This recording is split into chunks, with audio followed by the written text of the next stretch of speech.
বিসমিল্লাহির রহমানির রহিম। Welcome back to my YouTube channel a storehouse of knowledge. সম্মানিত চাকরি প্রত্যাশী ভাই বোন বন্ধুগণ, সবাইকে জানাই আন্তরিক শুভেচ্ছা ও অভিনন্দন। ইউটিউব জটিলতার কারণে আমি কন্টিনিউ আমার চ্যানেলে ভিডিও আপলোড করতে পারি নাই। আশা করি এখন থেকে কন্টিনিউ আপনারা ভিডিও পাবেন। আজ আমি আপনাদের সামনে হাজির হয়েছি সম্প্রতি প্রকাশিত ডাচ বাংলা ব্যাংক পিএলসি এর নতুন যে বিশাল নিয়োগ বিজ্ঞপ্তি, এই নিয়োগ বিজ্ঞপ্তি সম্পর্কে বিস্তারিত আলোচনা করব এবং অনলাইনে কিভাবে আপনারা আপনাদের অ্যাপ্লিকেশন ফর্ম নিজেই পূরণ করবেন সেটি আমি আপনাদেরকে দেখাবো। তো চলুন আমরা অনলাইন অ্যাপ্লিকেশন ফর্ম কিভাবে পূরণ করবেন দেখে আসি। প্রথমত আপনারা কোনো একটি ব্রাউজারে আসবেন। সেই ব্রাউজারে যে সার্চ বক্স রয়েছে সেই সার্চ বক্সে আপনারা dust Bangla bank career just এতটুকু লিখলেই সার্চ করলেই আপনাদেরকে একটি ইন্টারফেসে নিয়ে আসবে। এখানে আপনারা দেখতে পাবেন অনেকগুলো লিঙ্ক। প্রথমে যে লিঙ্কটি রয়েছে dust Bangla bank career opportunity, এই লিঙ্কে আপনারা প্রবেশ করবেন। এই লিঙ্কে প্রবেশ করলে আপনাদেরকে এরকম একটি ইন্টারফেসে নিয়ে আসবে। এটি হচ্ছে ডাস্ট বাংলা ব্যাংক এর যে কেরিয়ার অপরচুনিটির যে হোম পেজ রয়েছে সেটি হচ্ছে এটি। এখান থেকে আপনারা অ্যাপ্লিকেশন স্টার্ট করবেন। এখানে আপনারা অনেকগুলো তথ্য দেখতে পারবেন। এখানে আপনারা দেখতে পারবেন অ্যাভেলেবেল জবস, অর্থাৎ কী কী পোস্ট রয়েছে, management trainee officer, assistant officer এবং ট্রেনি অফিসার ক্যাশ, এবং আবেদনপত্রের লাস্ট ডেট হচ্ছে 13 সেপ্টেম্বর 2026। এই তথ্যগুলো আপনারা দেখতে পারবেন। পাশাপাশি আপনারা দেখতে পারবেন যে এই পদে অ্যাপ্লিকেশন করার জন্য টার্মস এবং কন্ডিশন কী রয়েছে এগুলো। এখানে বলা রয়েছে যে একটি মাত্র অ্যাপ্লিকেশন বা ক্যান্ডিডেট একটি মাত্র পদে অ্যাপ্লাই করতে পারবে, এবং আপনারা দেখতে পাচ্ছেন যে সবগুলো পদের পরীক্ষা একই ডেটে একই সময় অনুষ্ঠিত হবে, এবং কোনো ক্রমে থার্ড ডিভিশন বা তৃতীয় বিভাগের যে রেজাল্টগুলো রয়েছে সেগুলো অ্যাকসেপ্টেড হবে না। এখানে ডিভিশন ওয়ারে যে তালিকা রয়েছে রেজাল্টের বা পয়েন্টের, সেটা এখানে দেওয়া আছে। আপনারা আপনাদের রেজাল্টের সঙ্গে এটা দেখে নেবেন। এরপর রয়েছে যে আপনাদের যে আইডি কার্ড, ছবি এবং সার্টিফিকেট স্ক্যান করে আপলোড করতে হবে। এর ম্যাক্সিমাম ফাইল হবে 100 KB এর মধ্যে আপনাদের ফাইলগুলো আপলোড করতে হবে। এরপরে রয়েছে আপনাদের যে প্রাইমারি শর্ট লিস্টেড ক্যান্ডিডেট, অর্থাৎ যারা আপনারা অ্যাপ্লিকেশন করবেন তাদের ভেতর শর্ট লিস্টেড ক্যান্ডিডেটকে রিটেনের জন্য ডাকা হবে, এবং কোনো প্রকার টিএডিএ গ্রহণযোগ্য হবে না বা টিএডিএ দিবে না। এরপরে আমরা যে পদে অ্যাপ্লাই করবো সেই পদে যে জব ডিটেলস রয়েছে সেখানে প্রবেশ করব। এখানে প্রবেশ করলে আমাদের এরকম একটি ইন্টারফেসে নিয়ে আসবে। এখানে আরও কিছু আমরা তাদের অ্যাটেনশন বা সতর্কতামূলক বাক্য দেখতে পাবো, এবং পাশাপাশি এই পদে অ্যাপ্লাই করার জন্য কি কি যোগ্যতা এবং কি কি অভিজ্ঞতা আছে কিনা সেগুলো আমরা দেখতে পাবো। যে আমাদের 4 বছরের অনার্স কমপ্লিট করতে হবে, 32 বছর বয়সের মধ্যেই অ্যাপ্লাই করতে হবে, এবং এখানে বলা রয়েছে আমাদের যে স্যালারি রয়েছে সেই স্যালারিটি আমাদের প্রফেশনাল পিরিয়ডের পর কত টাকা হবে, এবং আপনার যখন আমরা ট্রেনিং করবো তখন কত টাকা বেতন পাবো, এই সংক্রান্ত বিভিন্ন তথ্য আপনারা এখানে দেখতে পাবেন। এই তথ্যগুলো আপনারা দেখে নেবেন। এরপরে আমরা অ্যাপ্লাই নাও যে বাটন রয়েছে, অ্যাপ্লাই নাও বাটন অপশনে ক্লিক করবেন। এখান থেকে আপনাদের মূলত অ্যাপ্লিকেশনের হোম পেজ বা অ্যাপ্লিকেশন যে ফর্ম সেটি ওপেন হবে। এরকম একটি ইন্টারফেস ওপেন হবে। এখান থেকে আপনারা অ্যাপ্লিকেশন যে ফর্ম রয়েছে আপনার তথ্য পূরণ করতে পারবেন। অনেক ইজি এবং সিম্পল একটি অ্যাপ্লিকেশন ফর্ম।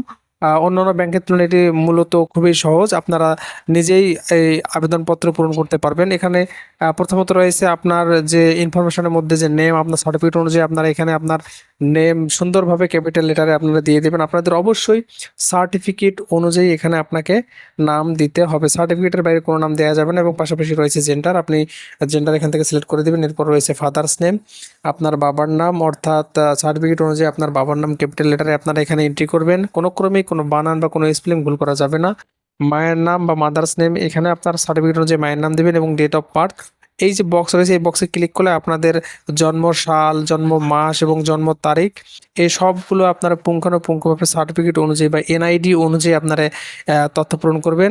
তথ্য পূরণ করার পর এরপরে যে ঘরটি রয়েছে এখানে ক্লিক করলে আপনার কত বছর, কত মাস, কত দিন রয়েছে এটি অটোমেটিক শো করবে। এরপর রয়েছে ন্যাশনাল আইডি কার্ড বা এনআইডি, আপনাদের ভ্যালিড এনআইডি নাম্বার 17 ডিজিট বা 13 ডিজিট বা 10 ডিজিট যেটাই হোক না কেন আপনারা এখানে দিবেন। এরপর রয়েছে হাইট, আপনার উচ্চতা ফিট এবং ইঞ্চিতে দিবেন, আপনি কত ফিট কত ইঞ্চি, জাস্ট সংখ্যাগুলো এখানে এন্ট্রি করলে হয়ে যাবে। এবং ওয়েট, আপনার ওজন কত সেই তথ্যটি আপনাকে এখানে কেজি বা কিলোগ্রাম আকারে দিতে হবে। এরপর সবচেয়ে গুরুত্বপূর্ণ পোস্টাল অ্যাড্রেস, আপনারা পোস্টাল অ্যাড্রেস অর্থাৎ আপনাদের যে বর্তমান ঠিকানা বা মেইলিং অ্যাড্রেস যেটাই মনে করেন না কেন সেটা আপনাদেরকে সুন্দরভাবে ডেকোরেশন করে দিতে হবে।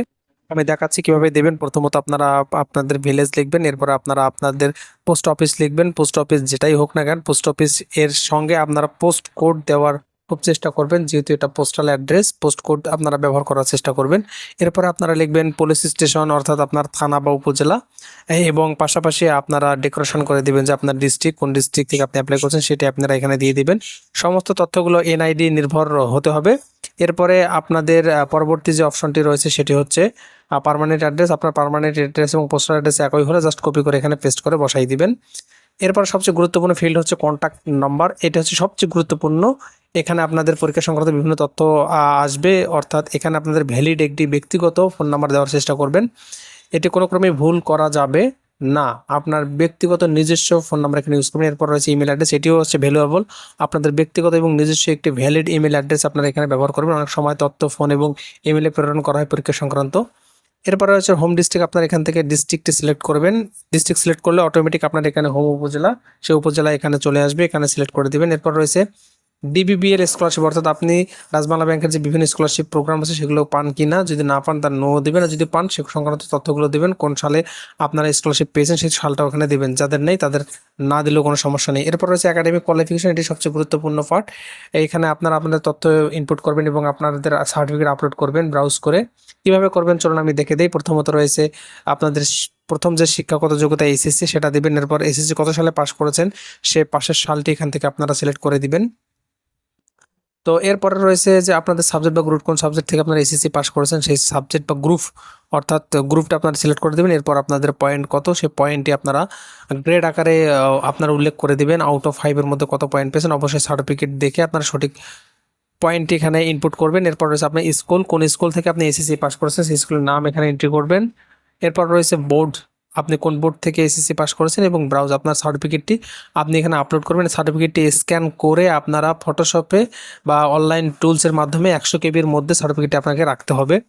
100 কেবির বেশি হলে আপনি আপলোড করতে পারবেন না। অনুরূপভাবে এসএসসির তথ্য আপনাকে পূরণ করতে হবে। এসএসসির গ্রেড কত পেয়েছেন, সার্টিফিকেট অনুযায়ী পয়েন্ট এখানে আপনাকে দিতে হবে। এবং পাশাপাশি আপনারা স্কুল এবং কলেজ, যে কলেজ থেকে এইচএসসি অর্থাৎ ইন্টারমিডিয়েট পাস করেছেন সেই কলেজের নাম এখানে এন্ট্রি করবেন সুন্দরভাবে সার্টিফিকেট অনুযায়ী। এরপর রয়েছে আপনারা কোন বোর্ড থেকে ইন্টারমিডিয়েট বা এইচএসসি পাস করেছেন। অনুরূপভাবে এইচএসসি সার্টিফিকেটও আপনাকে 100 কেবি এর মধ্যে আপলোড করতে হবে। এরপর রয়েছে আপনাদের গ্রাজুয়েশন অর্থাৎ অনার্স লেভেল, আপনারা অনার্স কমপ্লিট করেছেন না ডিগ্রি কমপ্লিট করেছেন সেই তথ্যগুলো সক্স থেকে খুঁজে বের করে দেবেন। কত সালে অনার্স বা ডিগ্রি কমপ্লিট করেছেন সেই সালটি এখানে আপনাকে দিতে হবে সার্টিফিকেট অনুযায়ী। এরপর রয়েছে আপনি কোন সাবজেক্ট বা কোন গ্রুপ, কোন সাবজেক্ট নিয়ে আপনি অনার্স কমপ্লিট করেছেন বা কোন গ্রুপ থেকে আপনি ডিগ্রি কমপ্লিট করেছেন সেই তথ্যগুলো এখানে দিতে হবে। পয়েন্ট দিতে হবে কত পয়েন্ট পেয়েছেন অনার্সে। মোটামুটি সমস্ত তথ্যই একই। শিক্ষকতা যোগ্যতার একটি ফিল্ড যদি আপনি পূরণ করতে পারেন বাকি সবগুলো ফিল্ড আপনি দেখে পূরণ করতে পারবেন। তো অবশ্যই সারি বা কলাম অনুযায়ী আপনাকে প্রত্যেকটি কলামের তথ্যই ইনপুট করতে হবে এবং সুন্দরভাবে আপনাদেরকে সার্টিফিকেট অনুযায়ী তথ্য ইনপুট করতে হবে। অনার্সের সার্টিফিকেটও আপনাকে 100 কেবি এর মধ্যে আপলোড করতে হবে। এরপর রয়েছে আপনার পোস্ট গ্রাজুয়েট অর্থাৎ মাস্টার্স যদি আপনি কমপ্লিট করে থাকেন আপনাকে মাস্টার্সের তথ্য ইনপুট করতে হবে। মাস্টার্সের তথ্য যদি কেউ যদি মাস্টার্স পাস নাও করে থাকে তাহলে কোনো সমস্যা নেই, কিন্তু অনার্স পাস করতেই হবে। তো মাস্টার্সের তথ্য যদি আপনার থেকে থেকে মাস্টার্স পাস করে থাকেন তাহলে অবশ্যই আপনি মাস্টার্সের এখানে তথ্যগুলো আপনারা দিয়ে দিবেন। মাস্টার্স কত থেকে পাস করেছেন, কত পয়েন্ট পেয়েছেন, হ্যাঁ সমস্ত তথ্যগুলো আপনাকে এখানে ইনপুট করতে হবে। এবং পাশাপাশি মাস্টার্সের যে আপনার সার্টিফিকেটটি রয়েছে সেই সার্টিফিকেটটিও আপনাকে স্ক্যান করে 100 কেবি এর মধ্যে আপলোড করতে হবে। ঠিক এভাবে আপনারা আপনাদের এসএসসি এইচএসসি অনার্স মাস্টার্সের তথ্য ইনপুট করবেন। পাশাপাশি যদি আরও কোনো শিক্ষাগত যোগ্যতা থাকে আপনারা দিতে পারবেন বা অ্যাড মোর করতে পারবেন, সেটা আপনার যোগ্যতার উপর নির্ভর করবে। আপনারা অবশ্যই সার্টিফিকেটগুলো 100 কেবির মধ্যে আপলোড করবেন। এরপর রয়েছে আরেকটি ফিল্ড আমরা দেখতে পাচ্ছি, সেটি হচ্ছে প্রফেশনাল কোয়ালিফিকেশন বা সার্টিফিকেশন, অর্থাৎ আপনি যদি কোনো প্রফেশনাল ব্যাংকিং সেক্টরে কোনো কাজ করে থাকেন সেই তথ্যগুলো আপনারা এখানে ইনপুট করতে পারবেন। এখানে অটোমেটিক দুটো ফিল্ড ফিল আপ করাই রয়েছে যে জেআইবিবি এবং এআইবিবি, এগুলা থেকে আপনার ট্রেনিং যদি প্রাপ্ত হয়ে থাকেন এগুলো তথ্য আপনারা দিয়ে দিবেন। এরপর আছে upload photo and NID image, আপনাকে এখানে আপনার ছবি আপলোড করতে হবে এবং এনআইডি আপলোড করতে হবে 100 কেবি এর মধ্যে এবং ফাইল এক্সটেনশন হবে জেপিজি, এই ফরম্যাটে আপনার ফাইল থাকতে হবে এবং 100 কেবি এর মধ্যে ফাইলগুলো আপলোড করতে হবে। তো ফটো আপলোড করার জন্য আপনাকে কি করতে হবে, প্রথমত যে ব্রাউজ অপশন রয়েছে ব্রাউজ অপশন থেকে আপনাকে আপনার যে ছবি যেখানে রয়েছে সেই ছবিটি সেখান থেকে সিলেক্ট করে দিয়ে আপলোড করতে হবে। অনুরূপভাবে আপনাকে এনআইডিও আপলোড করতে হবে 100 কেবির মধ্যে। আপনার ন্যাশনাল আইডি কার্ড স্ক্যান করে আপনারা 100 কেবির মধ্যে নিয়ে আপলোড করে দিবেন ব্রাউজ করে।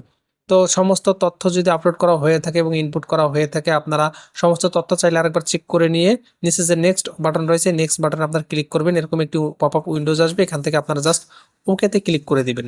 এখান থেকে জাস্ট ওকেতে ক্লিক করে দিলেই আপনাদের পরবর্তী পেজে নিয়ে যাবে। আমার একটি ভুল হয়েছে যে এখানে আমি হয়তো ক্লিক করে ফেলেছিলাম যে আমার প্রফেশনাল কোয়ালিফিকেশন সার্টিফিকেট ঘরে এখানে 5 অপশনটি চলে আসে, এখানে নট এফিয়ার্ড অপশনটি সিলেক্ট করা ছিল। নট এফিয়ার্ড আমরা দিয়ে কোনো তথ্য যদি ভুল হয়ে থাকে সে তথ্য আপনারা কারেকশন করে নেক্সটে ক্লিক করলে আপনাদেরকে পরবর্তীতে এরকম একটি ইন্টারফেসে নিয়ে আসবে। এখানে একটি সতর্কতামূলক আপনার নোটিফিকেশন দেখতে পাচ্ছি যে রিমাইন্ডার, কি বলছে তারা যে আপনার একবার যদি অ্যাপ্লিকেশন সাবমিট করে ফেলেন তাহলে আর কোনো তথ্য পরিবর্তন করতে পারবেন না। আপনার যে তথ্যগুলো দিচ্ছেন তার বিপরীতে আপনাকে ভ্যালিড ডকুমেন্ট থাকতে হবে, এবং আপনি যদি কোনো তথ্য ভুল দিয়ে থাকেন তাহলে আপনাকে চিরতরের জন্য ডাচবাংলা ব্যাংকের অ্যাপ্লিকেশন পোর্টাল থেকে ব্লক করা হবে। তো আপনার সমস্ত তথ্য আপনি চাইলে আরও একবার চেক করে নিতে পারবেন যে কোনো তথ্য বা বিশেষ করে ফোন নাম্বার, জিমেল নাম্বার কোনো তথ্য ভুল করে দিয়েছেন কিনা, এবং আপনার ছবি, এনআইডি কার্ড, সার্টিফিকেটের যে প্রিভিউগুলো আপনারা এখান থেকে দেখতে পাবেন। সমস্ত তথ্য যদি আপনার মনে হয় সঠিক তাহলে আপনারা সাবমিট অপশনে ক্লিক করবেন। সাবমিট অপশনে ক্লিক করলে আপনাদের এরকম একটি ইন্টারফেসে নিয়ে আসবে।